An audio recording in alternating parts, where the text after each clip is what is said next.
దేశ ఆర్థిక రంగానికి వెన్నెముకగా ఉన్నటువంటి సంస్థలు ఏవైనా ఉన్నాయంటే అది ప్రభుత్వ రంగ సంస్థలు. ఈ ప్రభుత్వ రంగ సంస్థల్ని గతంలో ఉన్నటువంటి ప్రభుత్వాలు, పాలకవర్గాలు ఎన్నో పరిశ్రమలు స్థాపించారు. అటు నెహ్రూ మొదలుకొని ఇక్కడ మన్మోహన్ సింగ్ వరకు కూడా ఏవో ఒక ప్రభుత్వ రంగ పరిశ్రమల్లో వాళ్ళ టెన్యూర్లో స్థాపించినటువంటి దాఖలాలు ఉన్నాయి. కానీ ప్రధానమంత్రిగా బాధ్యతలు చేపట్టిన నరేంద్ర మోడీ వచ్చిన తర్వాత ఈ దేశంలో ఉన్న ప్రభుత్వ రంగ సంస్థల పరిశ్రమలన్నీ కూడా కార్పొరేట్ సెక్టర్కి అప్పచెప్పడం, లేకపోతే ప్రైవేట్ వాళ్ళకి అప్పచెప్పడం తప్ప ప్రభుత్వ రంగ పరిశ్రమను కూడా స్థాపించినటువంటి దాఖలాలు అయితే లేవు. ఉన్నటువంటి ప్రభుత్వ రంగ సంస్థలను కూడా పూర్తిగా ప్రైవేట్ పరం చేస్తున్నారు.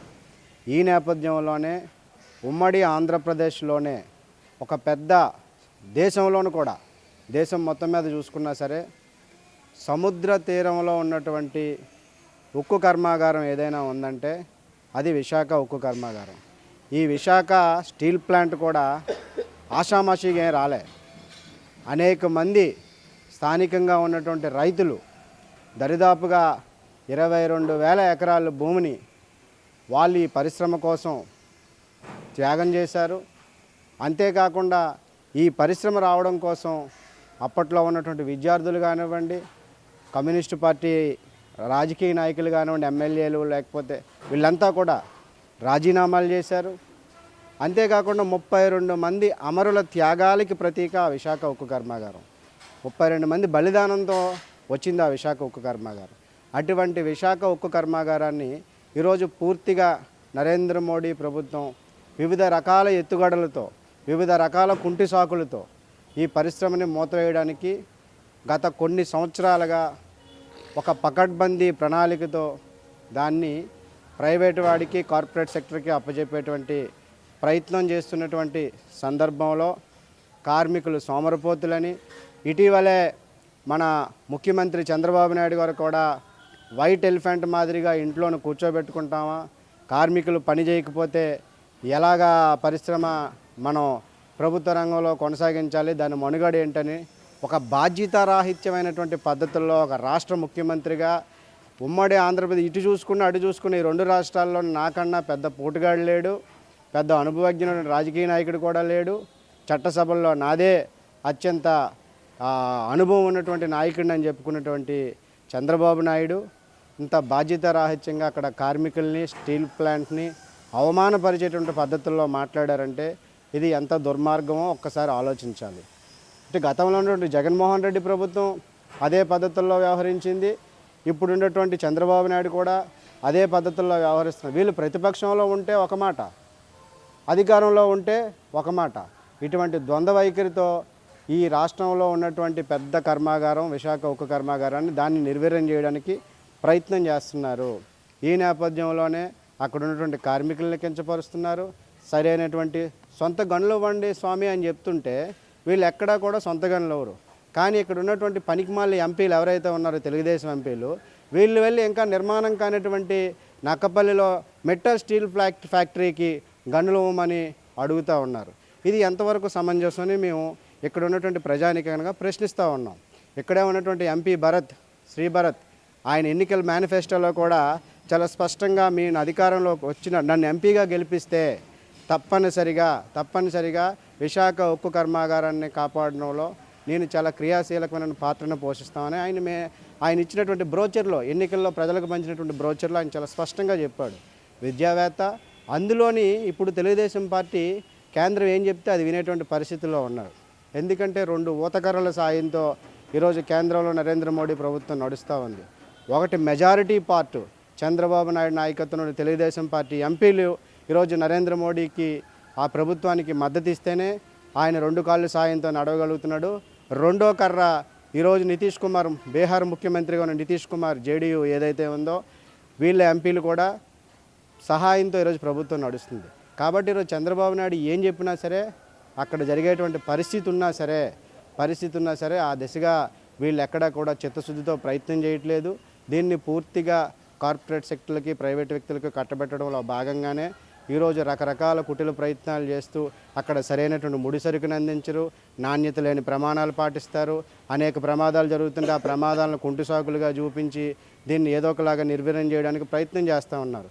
కానీ ముడి సరుకును అందించకుండా ఈరోజు ఉన్నా సరే వాళ్ళు సొంతగా అనేకమైనటువంటి స్టీల్ ప్లాంట్కి అనేకమైన లాభాలు చేకూర్చి ఆ లాభాలని కేంద్ర ప్రభుత్వానికి అందించినటువంటి పరిస్థితి ఉంది.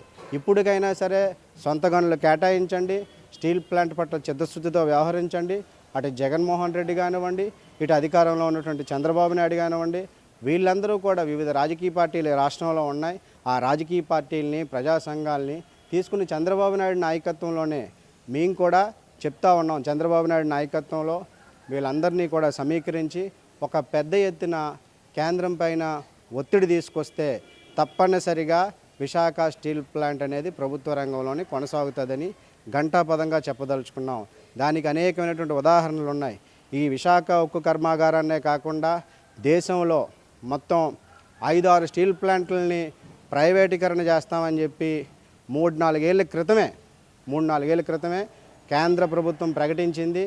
అందులోని భాగంగా కర్ణాటకలో ఒక స్టీల్ ప్లాంటు, లేకపోతే ఒరిస్సాలో ఒక స్టీల్ ప్లాంటు, జార్ఖండ్లో ఒక స్టీల్ ప్లాంటు, ఇలా 5-6 స్టీల్ ప్లాంట్లని వీళ్ళు ప్రైవేటీకరణ చేస్తామని చెప్పినటువంటి సందర్భంలో ఆ రాష్ట్ర ప్రభుత్వాలు ఆ రాష్ట్ర ప్రయోజనాలను కాపాడుకోవడం కోసం పెద్ద ఎత్తున కేంద్రం ప్రభుత్వం పైన ఒత్తిడి తీసుకొచ్చారు.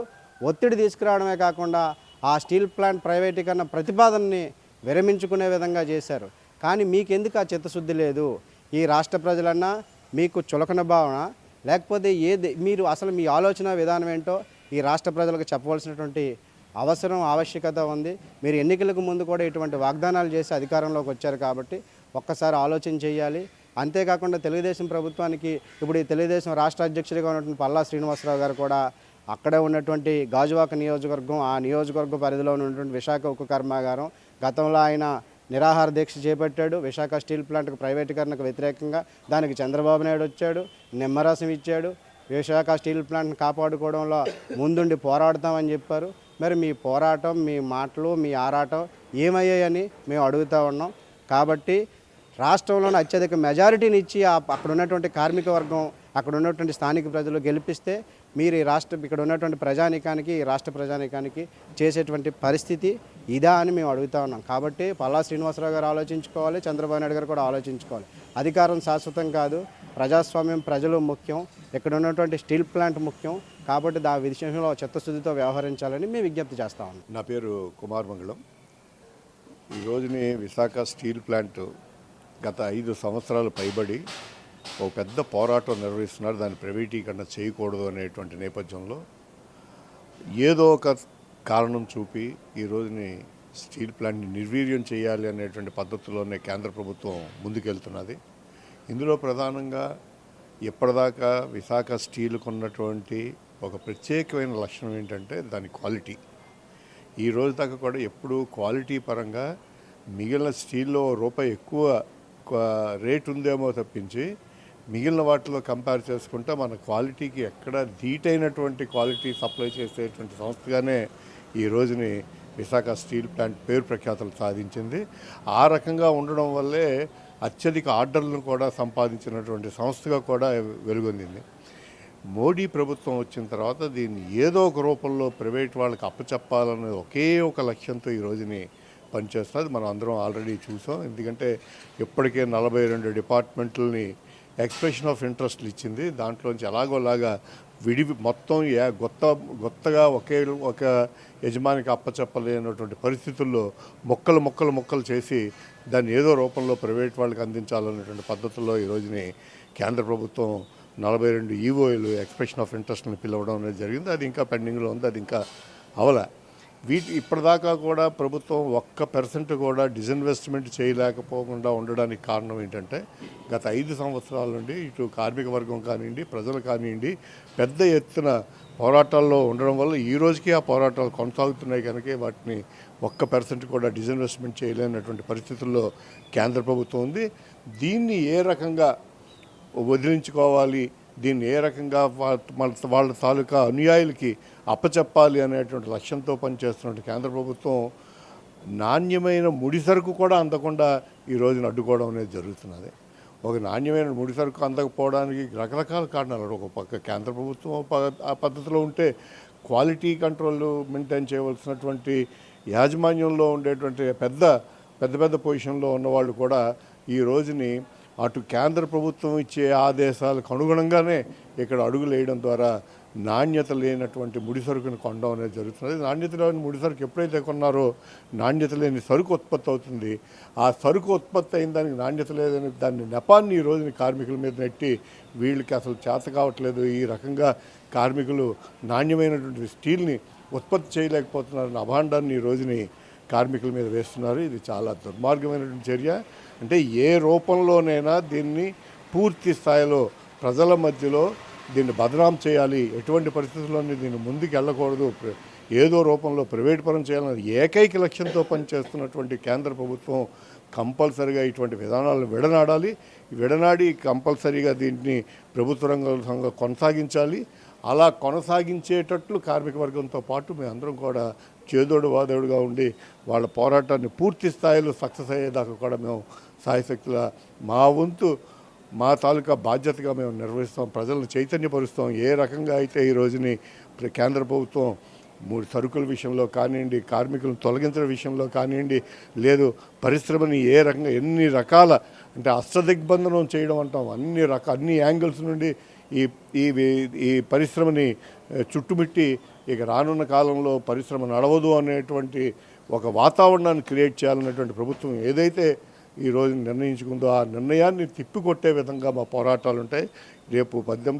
రేపు డిసెంబర్ 31 నుండి జనవరి 4 వరకు జరిగేటువంటి మా ఆల్ ఇండియా మహాసభల్లో కూడా దీని మీద ఒక తీర్మానమే కాకుండా రానున్న కాలంలో దేశవ్యాప్తంగా కూడా ఒక పోరాట ఇది తీసుకునే విధంగా మేము ముందుకెళ్తామని చెప్పి తెలియజేస్తున్నాం. వైజాగ్ స్టీల్ ప్లాంట్కి గవర్నమెంట్ ముడిసరుకు అనేది కేటాయించడం లేదు.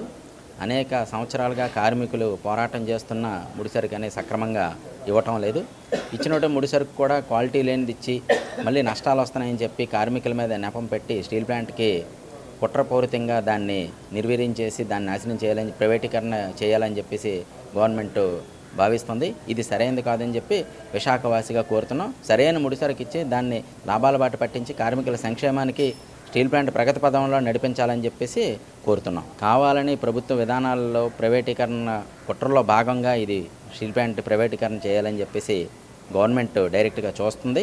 కార్మికులు తన శక్తికి మించి కష్టపడి పనిచేసి దాని ఉత్పత్తిని కూడా పెంచుతున్నారు, లాభాల బాట పట్టిస్తున్నారు. కావాలని ఈ కుట్రలో ప్రైవేటీకరణ చేయాలని చెప్పేసి ప్రజల యొక్క ఆదాయం గాజువాక్ కానీ కూరవనపాలెం కానీ ప్రజల యొక్క తలసరి ఆదాయం పెంపుదల కానీ స్టీల్ ప్లాంట్ వల్లే సాధ్యమైంది. అదేవిధంగా మొత్తం ఉత్తరాంధ్రకి తలమానికంగా ఉన్నటువంటి స్టీల్ ప్లాంట్ని ప్రభుత్వ విధానాల ప్రైవేటీకరణ విధానాల్లో భాగంగానే దాన్ని నిర్వీర్యం చేయాలని ప్రభుత్వం చూస్తుంది.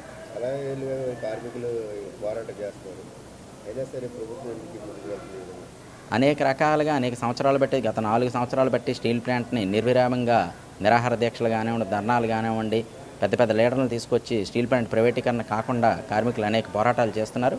ఎన్ని పోరాటాలు చేసినా ప్రభుత్వం కావాలని ప్రైవేట్ వాళ్ళు కట్టబెట్టాలని ఈ విధంగా కుట్ర పన్నుతుంది.